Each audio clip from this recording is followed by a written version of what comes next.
मंगलवार को बिहार विधानसभा में जातीय जनगणना के साथ आर्थिक और शैक्षणिक सर्वे भी पेश कर दिया गया। नीतीश सरकार की इस रिपोर्ट में राज्य में अमीर गरीब का आंकड़ा भी सामने आया है। जातीय सर्वे से पता चला है कि बिहार में गरीबी सभी जातियों में है। सवर्णों में 25.9% परिवार गरीब हैं। उनमें भूमिहार और ब्राह्मणों की तादाद सबसे ज्यादा है। 25.3% ब्राह्मण और 25.32% भूमिहार आबादी गरीबी रेखा से नीचे जीवन जी रही है। बिहार के 24.89% राजपूत और 13.83% कायस्थ परिवार गरीब हैं। ओबीसी कैटेगरी के 33.16% परिवार गरीब हैं। अति पिछड़ा वर्ग यानी ईबीसी के 33.58 परिवार गरीब हैं। अति पिछड़ा वर्ग ऐसी कैटेगरी है जिनके पास खेती योग्य जमीन नहीं है। अनुसूचित जातियों में 42.7% परिवार गरीब हैं। इन आंकड़ों के सामने आने के बाद सीएम नीतीश कुमार ने नया दांव चला है। उन्होंने राज्य में आबादी के अनुपात में आरक्षण का प्रस्ताव रखते हुए इसकी सीमा 75% तक करने की बात कही है। उन्होंने कहा कि ओबीसी वर्ग को आबादी के अनुपात में आरक्षण मिलना चाहिए। तो मेरा ये कहना है कि भाई जो 50% है तो कम से कम हम 65% कर दें, ताकि 22 से आगे तो 65% कर दिया जाए 50 की जगह पर।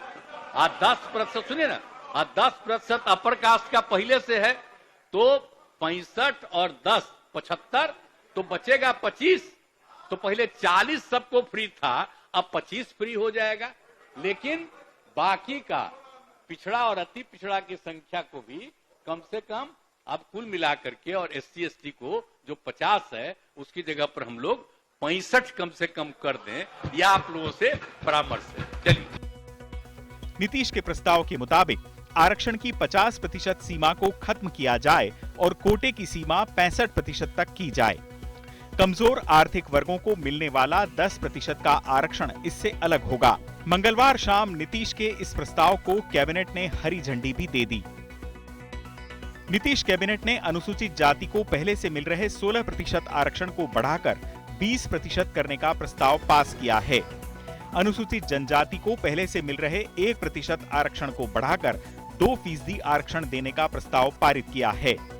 इसके अलावा अति पिछड़े को 25% आरक्षण, ओबीसी को 18% और आर्थिक रूप से पिछड़े यानी ईडब्ल्यूएस वर्ग को 10% का आरक्षण देने का प्रस्ताव पास किया है। नीतीश का ये दांव न सिर्फ बिहार बल्कि राष्ट्रीय राजनीति के लिहाज से भी काफी अहम है। 2 अक्टूबर को नीतीश सरकार द्वारा जातीय गणना की रिपोर्ट जारी होने के बाद से ही माना जा रहा था कि अब सरकार आरक्षण बढ़ाने का प्रस्ताव भी ला सकती है। ये बात शुरू से कही जा रही थी कि बिहार के जातीय सर्वे के आंकड़े आरक्षण की सीमा को चुनौती देने का रास्ता तैयार करेंगे और इनका इस्तेमाल जेडीयू, आरजेडी और कांग्रेस अपने राजनीतिक उद्देश्यों को पूरा करने के लिए करेंगे। नीतीश कुमार के इस प्रस्ताव को इसी कड़ी में देखा जाना चाहिए। बिहार में मौजूदा आंकड़ों के अनुसार ओबीसी और अत्यंत पिछड़ा वर्ग की आबादी लगभग 67% है। ये बहुत बड़ा वोटर वर्ग है, लिहाजा इस प्रस्ताव का विरोध करते हुए कोई भी दल नहीं दिखना चाहता। इस बीच बीजेपी ने भी नीतीश के इस प्रस्ताव का समर्थन कर दिया है। इसमें हम लोगों ने एकदम समर्थन किया है।